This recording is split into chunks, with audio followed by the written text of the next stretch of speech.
Recording. Welcome back, everybody. Today we have Steve Foster, Extension Educator out of Pershing County. And why don't we go ahead first and just do some quick introductions. Malieka, would you like to start? Sure. Hi, I am Malieka Bordigioni. I'm a research manager with the University Center for Economic Development, and I work with the FAPRI program.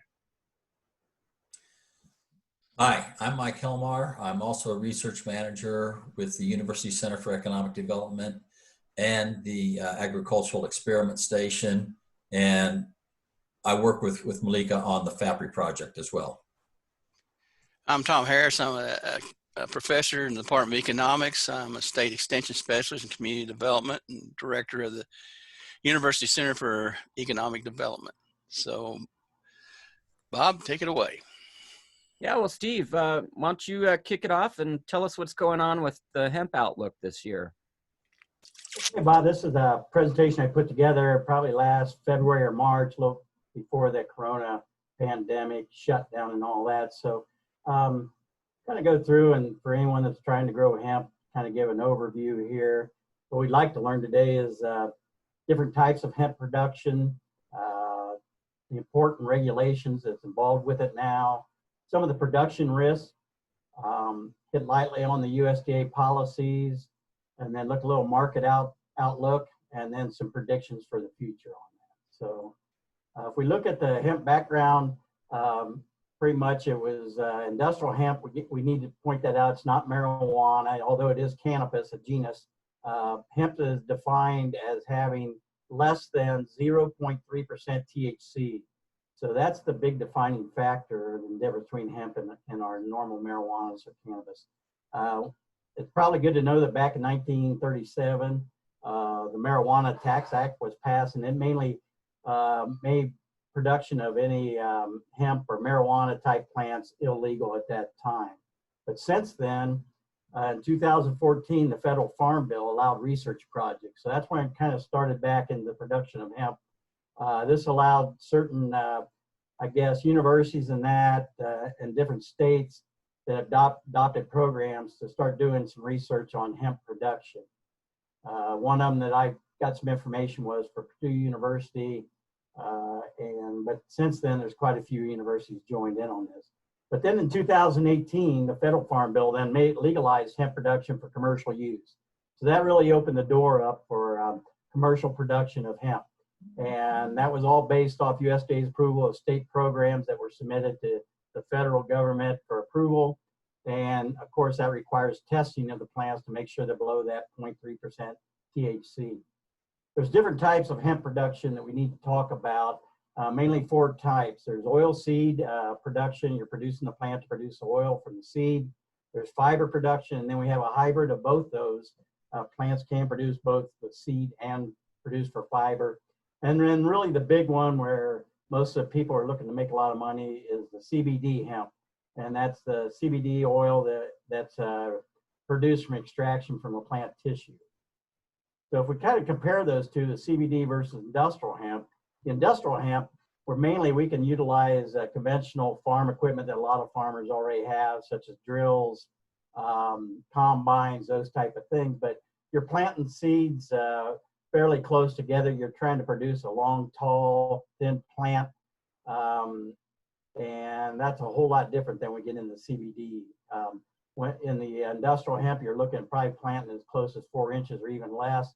And when you do that, it produces that thin stalk and tall, straight plants. Some of the uses we got for industrial hemp plant uses currently, we're looking at fibers, textile clothes. Of course, the rope was the original, probably big use of it. Getting into paper, the leaves can be used for mulching, composting, animal bedding. We get into hemp oil from the seeds, can use it in food supplement, also for bird seed. And then you get into personal care stuff, which is kind of catching on, soaps, beauty products, moisturizers. Seeds can be made into protein flour and seed cake and those type of things. One thing we need to remember that the domestic markets for industrial hemp have been primarily supplied by Canada and China, and they've been doing this a lot longer than we have. So they're kind of a little bit more advanced than we are, especially in the infrastructure. Sales, if we look back to 2016, production was over 688 million in the United States. And I got some slides later on that'll show you where we're at right now and where we're projected to go in the next few years. So we look in 2017, we're already up to 820 million US hemp-based products by sale. And if we look at where that breaks down at, the CBD is jumping in there about 23%, personal care 22%, and then industrial application and food, 18, 17%. So that's kind of where we're looking a couple years ago. But then within this, introduction of CBD or cannabis oil is a natural occurring compound. It's found in the resin. There has been one drug that's been federally approved by FDA, Epidiolex, and it's for treatment of 2 epilepsy disorders. So that has kind of opened the door for the CBD, and then there's been a lot of untested claims that it can cure pain, anxiety, depression, cancer-related symptoms, and it goes on, mental disorder and those things. But a lot of this has not been tested yet. So a lot of the sales has been based on these claims or anecdotal things, but until it's tested, it's still out there whether it works or not for these other ailments. So when we get into the CBD, the one thing, and really any of the hemp production, the big risk for producing it is what we call hot hemp or THC levels that go higher than the 0.3%. So just some examples I found on the internet. There was a producer here, Randy Taylor. He had a hailstorm obliterate plants of the 7,000 acres that he oversees. So that's big. He went out and planted 7,000 acres.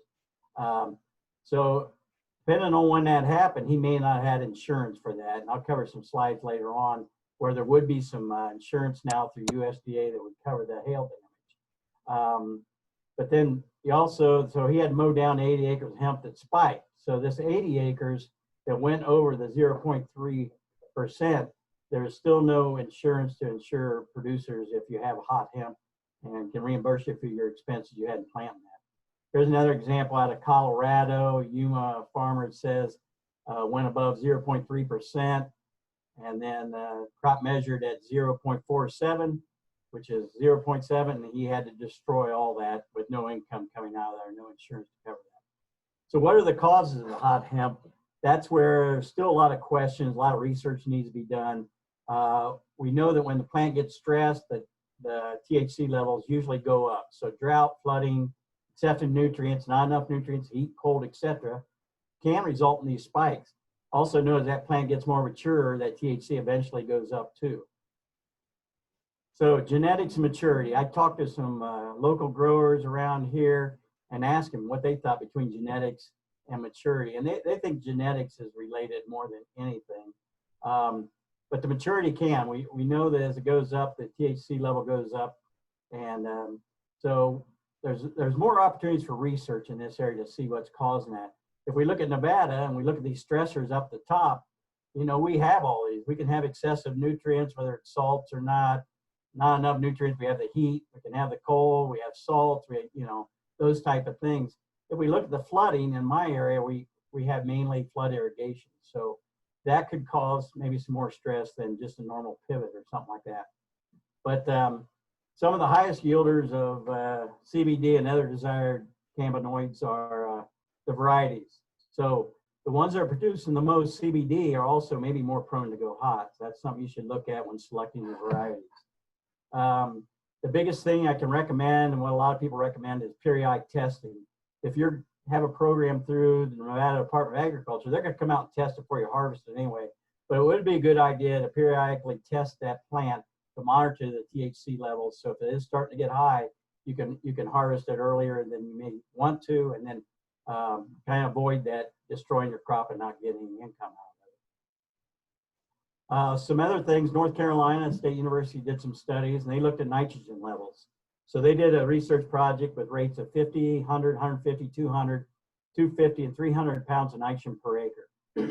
They really didn't see any advantage of adding more than 100 pounds of nitrogen per acre, and they didn't see any spikes in THC through this. So the overuse of nitrogen really doesn't show, at least for one experiment, that it would spike your THC.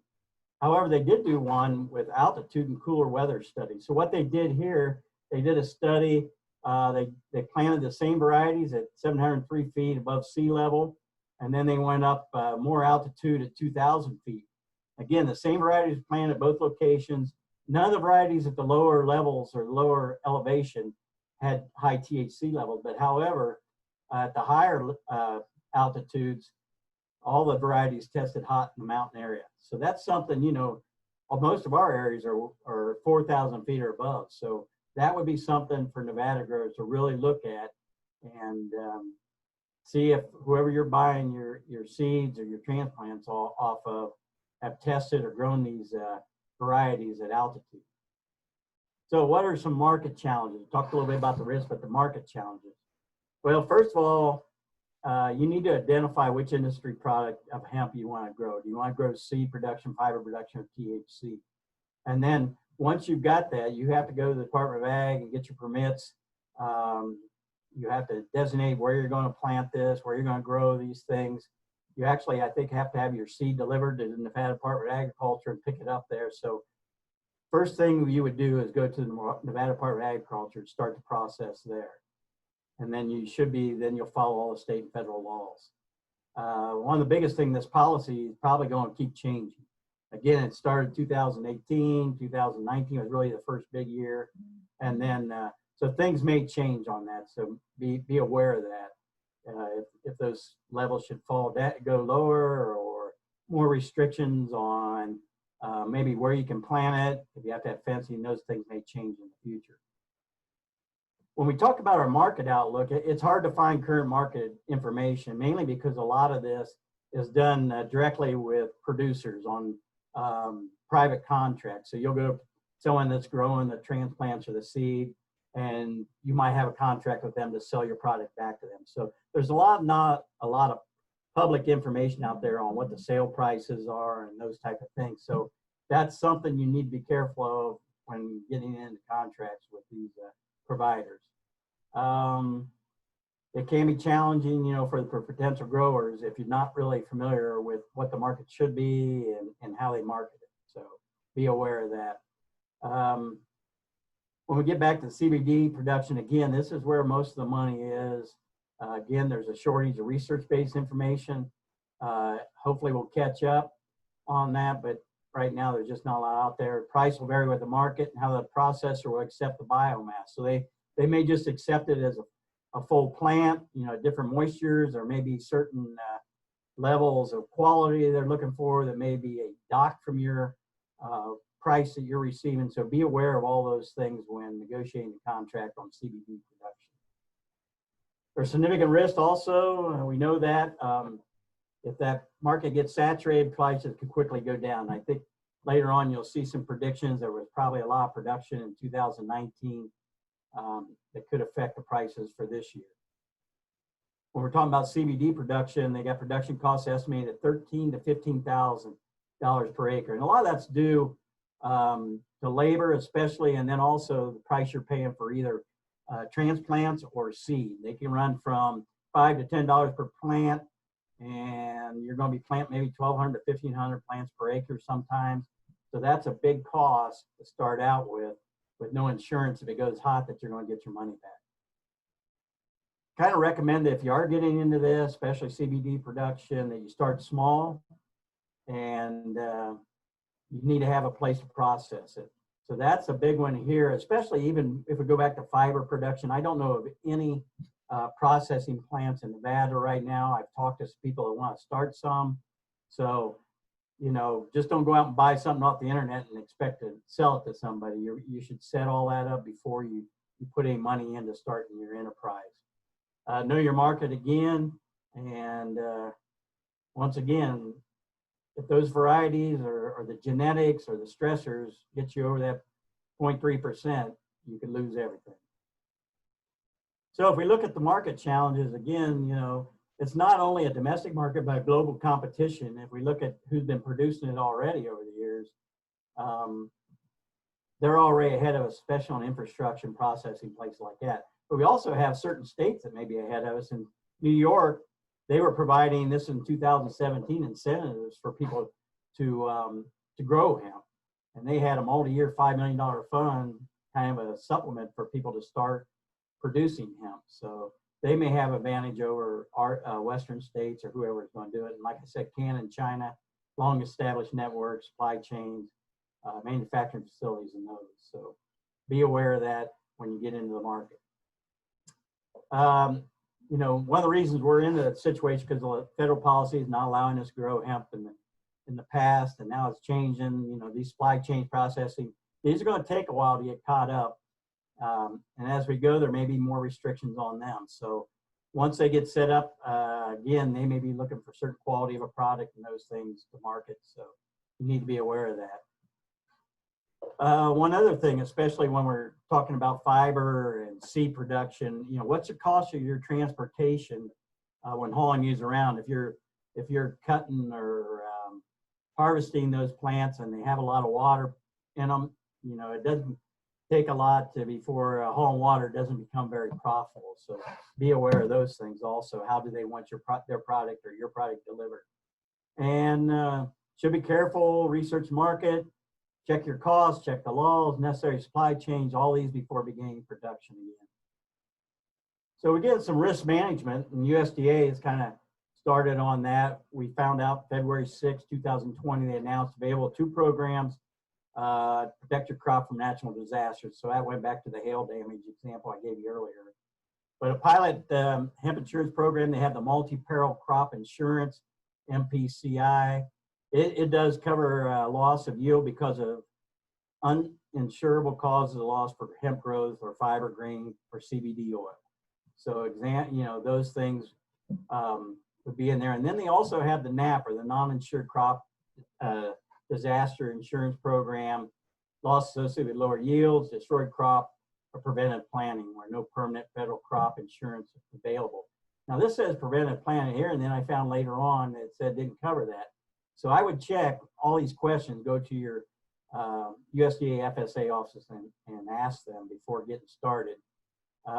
Because here, this is well on their website, and this says where these programs are available. I didn't see Nevada in this list. So once again, before you get in production, check with the USDA FSA office about this. So pilot hemp insurance program, we got the multi-peril, and then the NAP. For the multi-peril, you got to be eligible. Producer must have at least 1 year of history. So you got to go 1 year, I think, the way I read this, without any insurance before you can establish a history and have a contract for sale of that insured hemp after you've got the 1 year. So minimum acreage, you got to have at least 5 acres and at least 20 acres for grain and fiber on those. So again, those are some of the stipulations.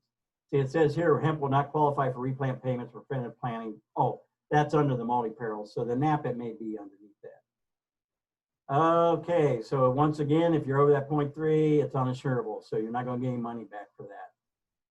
And then, like I said, there's more information there. This is a website that's frequently asked questions you can go to. That's a good place to start.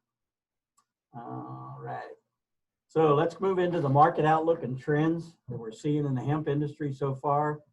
Valuation of industrial hemp, USDA dollars, $4.63 billion in 2018. It's expected to go up to $13 billion by 2026. And again, a lot of that pushed that was the 2018 Farm Bill, legalizing it, and those type of things. And now with some risk management, it's really opened up the market. 2018 recognized covered commodity under farm insurance. And then again, even with the legalization of hemp production, you know, and also legal marijuana production, you know, this is becoming more and more common, more acceptable. And so that's driving a lot of the market right now. So I was looking for some outlooks, and some of these companies have already done some research as a Tech Navo. So they're predicting that market growth from 32%, and the year-over-year growth rate for 2020 is estimated at 31%. So pretty good if you're looking at that, and 37% growth would originate from North America. So those are some pretty good numbers if you're looking for the future of this market. Here's another one, industrial hemp market. These are the big players down here at the bottom, and in the future, if regulations come in or just like a lot of things, these guys, just from size and scale, would probably be more profitable than a smaller producer just because they can buy more things at retail and have more control over the quality of the product. But again, this one's predicting 6.2 growth rate from 4.4 to 14.6 billion in dollars. And so again, the market looks pretty good. So what's kind of driving a lot of this market increase? Well, one is fiber. And right now, its largest share, they're showing 40% of the market in 2018.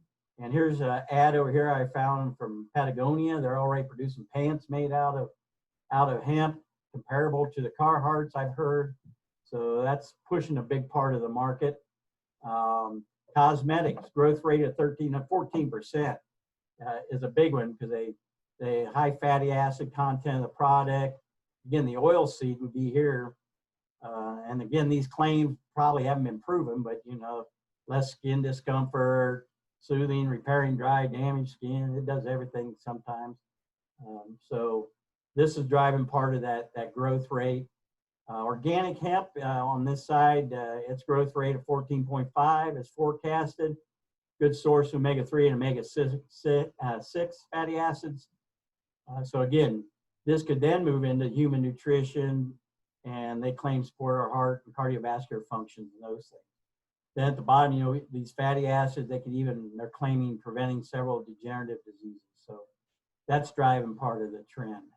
So it's expected North America, now this one claims at 20.4 growth rate from 2020 to 27. Again, those things are all pushing these predictions up in the future. Seed segment right now, 27.3 is a 2019 application. And then this could get into pharmaceutical, nutritional supplements, personal care I mentioned already, and animal care industry. This is another market that could grow the demand for hemp. 15% revenue share in 2019. So these are all things driving the market and the demand. Here's one that could really jump it in the future. It's food and beverages. So CBD from relaxation drinks, get the little gummy bears. They're predicting worth the market $2.5 billion by 2023. Okay. The biggest thing on this is based on the FDA will make it legal for this to go forward. And currently it's not legal for dietary ingredients in food, beverages, or supplements. So once that gets approved, or if it gets approved, then that'll drive that market up even more. So if you're a small farmer, how do you protect yourself getting into this unknown market and producing this? Well, probably be suggested that you network with somebody, whether it's the person supplying you with the transplants or seeds, or go in with a neighbor to reduce your cost. But these are all things that small farmers can do with any enterprise, really. Again, like develop your buying and selling cooperative. These are the inputs from seeds to clones, the vetting, you know, and trying to get a price for the crop. One thing in this industry would, and a lot of farmers have an attorney, but it'd be good to get an attorney. So if you do enter into a contract, they can look it over, especially if they have provisions for how you're going to be paid, if the THC level goes up, who's going to cover that. So this is something that would be advisable if you're thinking about getting into the industry. Your paperwork, you know, you might want to ask them to, the provider or whoever you're selling your product to, a bonded letter that says they have the money to pay you for the crop, because we've had a lot of these companies go in and out of business in the last couple of years. Just had one in Lovelock, they went out, another one's in the little greenhouse facility here. So that would be a good advice there. Wouldn't put the whole farm up for cloud. Don't put the whole farm in the first year. Start small, learn how to grow this, how to market it, and then expand from there. And they recommend if you go to talk to a seed salesman or clone producer, don't show them that you're desperate, you know, right off the bat. It just kind of smells desperation, will lead you into some problems in the future. So if we get into predictions, then I quoted a few people. These are some of the bigger players in the hemp industry. The first one's Mark Case, International Hemp Auction and Market. And he's saying in 2020, it's not for gamblers. He said, rather it would be successful only for those who are wise and prudent, fully integrated, and who works with a good business plan to go the long haul. So he's kind of saying that you're going to have to know what you're doing here in 2020. Here's some, this is out of Colorado Springs. Stratos is a big supplier. Brenda Varghese, I predict that while the regulations remain non-existent, the industry will become even more saturated with smaller players. However, if and when the USDA does come in regulations, and this probably includes the food supplements and the nutritional supplements, many of these existing companies will not be able to withstand the cost investment to keep up with the regulations. So in turn, cost production of hemp will go back down and the arena will have a lot less players. So she's kind of predicting that as more and more products are approved, the bigger companies will kind of take over and produce it cheaper than the smaller guys. James McCoy, this is out of Pahrump, Nevada. He says we're already growing this year like 8 times more hemp than we needed. And the consumer hemp market is not nearly as robust as people predict it to be. So a whole lot of real cheap hemp getting cheaper. And that was from last year's production in 2019. And then the last prediction from Scott Profiter, I think there will be an overall decline in planted acreage for 2020, caused by the overfly in 2019. I also believe that 2020 will be the catalyst year that begins a widespread consolidation in the process community as margins continue to compress. So kind of like on the previous example that these companies will consolidate, get bigger, and be able to produce it cheaper probably. So just kind of some of the things, if you're getting into the industry, there are budgets available. These budgets came through Penn State. There's a fiber production budget, grain production, and CBD hemp extraction budget. If you need these, contact me. I can give you the links to them or send you these in an email. But it would be good to look at these. They give you kind of some ballpark figures to start out, and then you can enter your own figures and see what it might cost you before you even plan anything or buy anything. So in summary, first thing is we need infrastructure, not just in the United States total, but especially in Nevada. We need processing places for fiber, for the CBD, those type of things. We need to get that developed here to expand this market. More testing of CBD products. So just like the example, if FDA would approve some of these for nutrient or food ingredients, that would really open up the market a lot. So it needs to be more testing, see if these things do what they say they're going to do. And like I mentioned, the FDA approval of edibles, nutritional things. Approval of livestock feed. So this would open up even more demand. There could be livestock feed. The byproducts from these could be utilized for that, but it hasn't been approved by FDA at this time.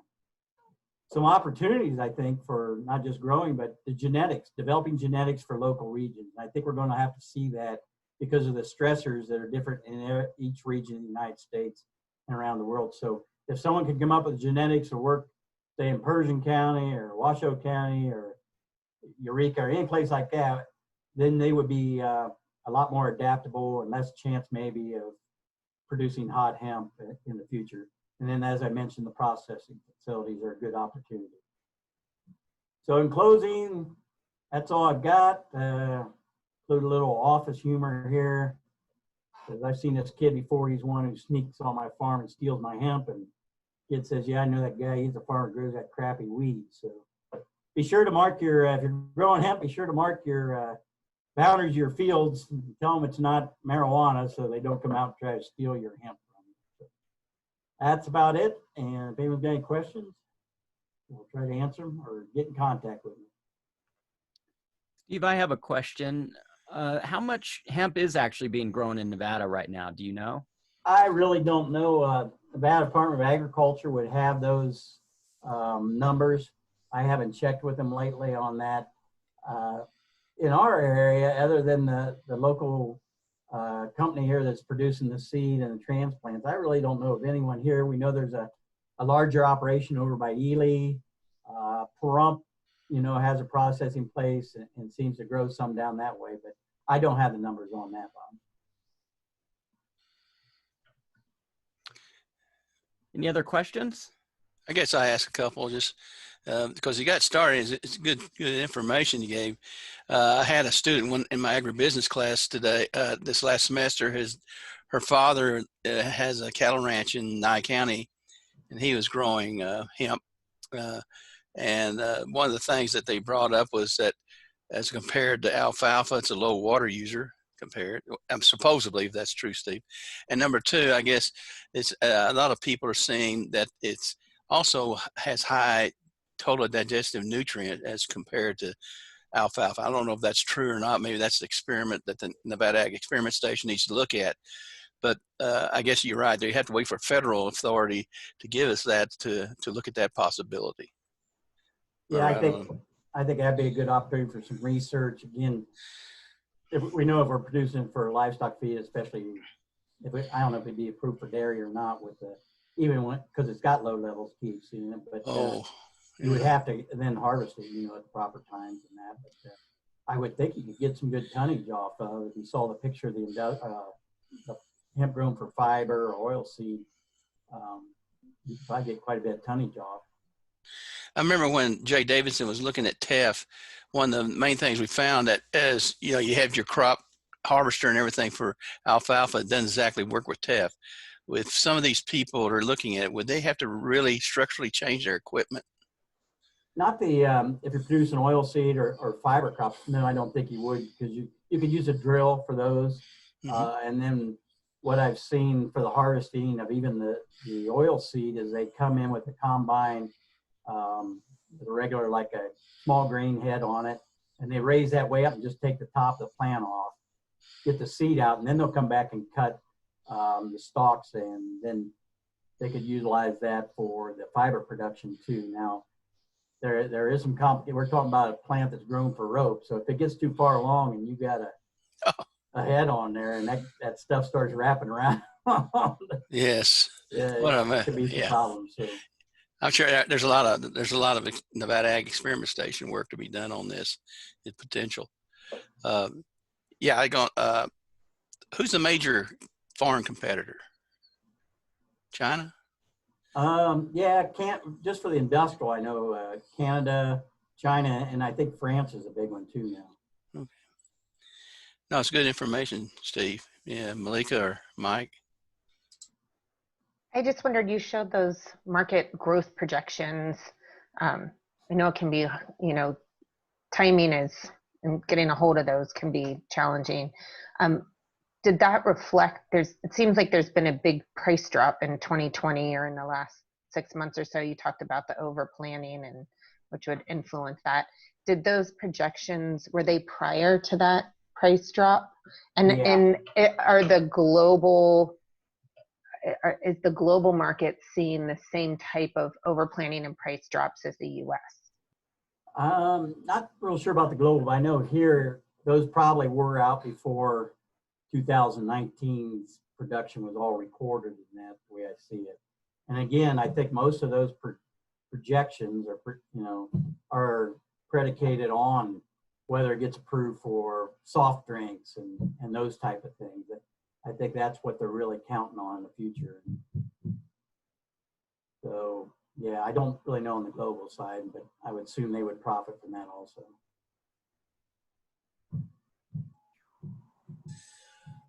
Steve, as you're going through the various types of hemp that we're growing, you mentioned organic. And it almost seemed to be in a completely separate category. Is there really any difference between organically grown hemp and non-organically grown hemp, or is it just that some people and end users might have a preference for organic, such as maybe in the cosmetics industry?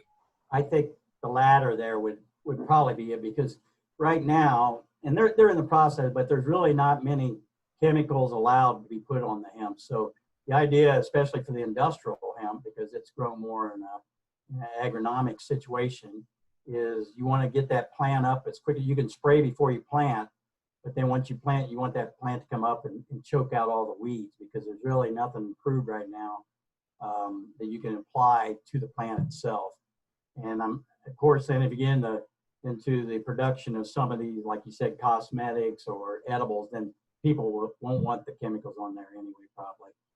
So I think, yeah, it'll just be another organic market for people that want that. And I just had one comment that I think you give a lot of good advice that could be applied to looking at any new ag enterprise, you know, about just doing a market analysis and, you know, considering the upside and downside. So just wanted to mention there's a lot of good advice in there as well that could be applied generally.